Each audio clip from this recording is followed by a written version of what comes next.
What's going on, guys? Welcome back to this week's second exclusive segment from the greatest podcast on turf. I'm Ryan. I'm Anthony. And for this week, we are doing our weekly best bets. First week, we took a little bit of an L. Last week, we bounced back in a pretty big way. 6-3 on our best bets.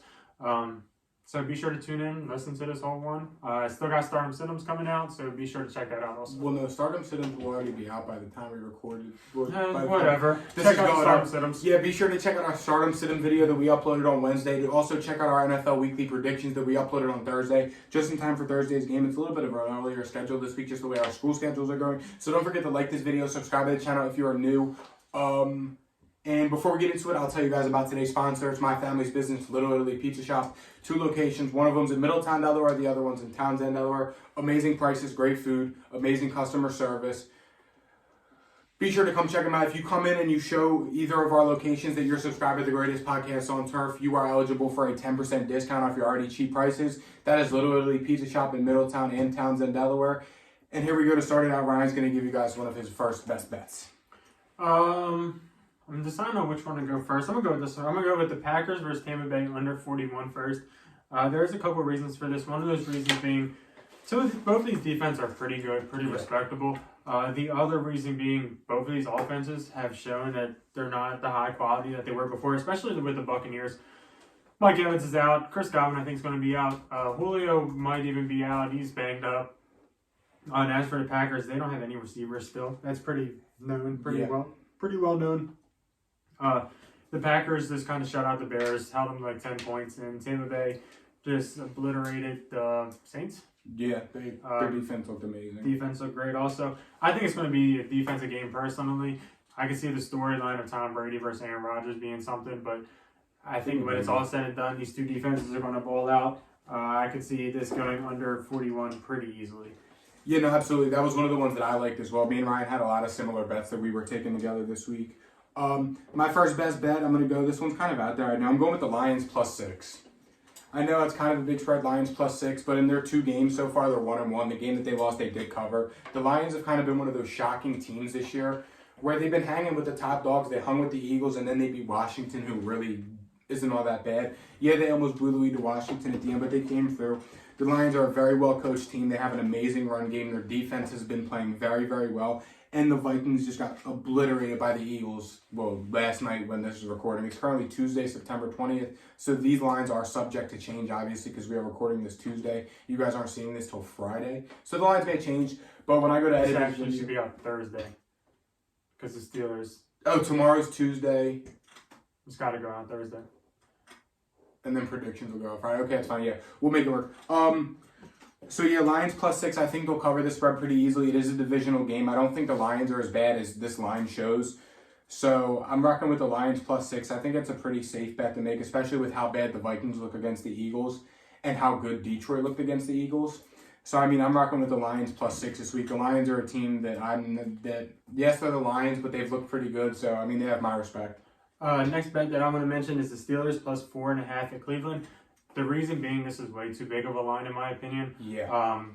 That's really the main reason. This is a division rivalry. These two teams, I wouldn't say they play each other pretty good because Steelers usually destroy them as of the recent Cleveland Browns. But Steelers, when they're playing against a good team in the AFC North, it's a dogfight. It's a low-scoring game. I don't see Cleveland and Jacoby Brissett scoring 4.5 points more than the Steelers. I don't see that world happening at all. I don't see the Steelers blowing out Cleveland either. I do think that the Steelers win this game, though. Cleveland only can run the ball, in my opinion, and the Steelers have been pretty decent against the run this season. The Steelers, I still think they're a good team. They fell apart last week without TJ We'll see how they can, recover from that. But 4.5 is way too much against the Browns. I agree with that. That's another line that I like this week. The Steelers +4.5. I think that is it's a very generous line. But I don't know. Vegas always wins, so. Didn't win last week against us, so. Yeah, they didn't. My next best bet, I'm taking another pretty big line here. I'm taking the Chiefs -6.5 at the Colts. Just simple the fact the Colts have been terrible. The Colts have looked like shit. They can't get a run game going. They were without Michael Pittman, so that hurts. Yeah, they are getting him back this week, but the Chiefs defense looked they looked dangerous against the Chargers last week, who are a pretty good offense.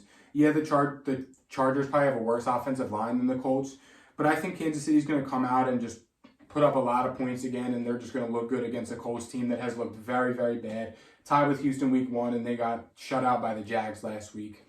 So I'm kind of off the Colts bandwagon right now just because how bad they've looked, and I'm rocking with the Chiefs minus 6.5. Yeah, it's a big line. You could argue that it is kind of big. Yeah, it is kind of big because the upside that the Colts have, but I mean, they're 0-1-1 in 2 games that on paper they probably should have won. So I'm rocking with the Chiefs big in this one, minus 6.5. My last final bet is the Cowboys plus 2.5 at the New York Giants. Interesting. I hate that, honestly. I don't think the Giants are 2-0. I don't think they're that good of a football team. I'm going to be honest with you. I know that they beat the Titans and they beat the Panthers, but I think the Panthers could be one of the worst teams in football. Dallas, we saw last week against the Bengals that the defense is something serious. I don't think that the Giants' offensive line is going to be able to contain the Cowboys' defensive line, and I think that they're going to be able to bottle up Saquon Barkley pretty good, forcing Daniel Jones to beat him, and I don't think Daniel Jones has that ability in him whatsoever. Brian Dabble is still not playing his best players, with Kadarius Toney not getting the ball as much as he should. I don't think that the Giants weren't 2-0. I don't think that they should be favorites against the Cowboys. Cooper Rush has played. Last year, he went up against the Vikings in primetime football, and he was fine. He looked okay last week. I'm not even looking for him to be that good. I think that the Dallas Cowboys team is a lot better than the Giants, and I would be very disappointed if they don't beat the Giants. And then give me 2.5 points on top just because of that. I mean, that's fine with me. I think the Cowboys defense can stop the Giants, and I don't see this one being close, if I'm being honest. No, that's fair. My final best bet, this game is very ugly. Do I like this bet? No. But I'm taking it in. I'm going to Falcons plus 2 at the Seahawks. I really don't think the Seahawks are that good. I think that their game against the Broncos was their Super Bowl, and that's as good as it's going to get for them this year. They looked awful against the 49ers. They didn't really, I mean, they looked okay against the Broncos, but to be fair, how bad are the Broncos? I mean, the Falcons, they've been in 2 dogfight of games. They couldn't pull through at the end, but they came back against the Rams, who also just might be bad. But I don't think that the Seahawks are good enough to be 2-point favorites versus the Falcons. Yeah, they're the home team, so that's pretty much what it's saying. But I can see the Falcons easily winning this game. Drake London has looked like he's warranted a top 5 pick in the draft. Marcus Mariota hasn't looked bad. I think Kyle Pitts could be in for a big week this week against Seattle, and who gave up a bunch of big plays to the Niners backup tight end last week. So I'm rocking with the Falcons plus 2 in this one. Do I love it? No, but I like it enough to the point where I'm betting money on it this week. So also throw in, if you're in a survivor pool, probably rocking with the Chiefs this week. It's an ugly week for survivor pool, but Chiefs and then Bengals. I don't see the Bengals going 0-3. I really don't. Raiders even maybe, if you're confident on the Raiders. I'm Chiefs or and Bengals. Even Houston. Chiefs and Bengals. Who are underdogs to Chicago. Let me change it. I'm adding the Texans plus 3 versus the Bears. There's no way the Bears are better than the Texans. Give me the Texans plus 3, and it is not close. Oh, we have 7 best bets this week. Let's see how we go. Lock it in. That's 7-0, baby. Did 9 last week, so knock it in. Like, subscribe. Go win some money from us. It's free money, and we'll see you guys tomorrow with our NFL predictions. See you. Peace.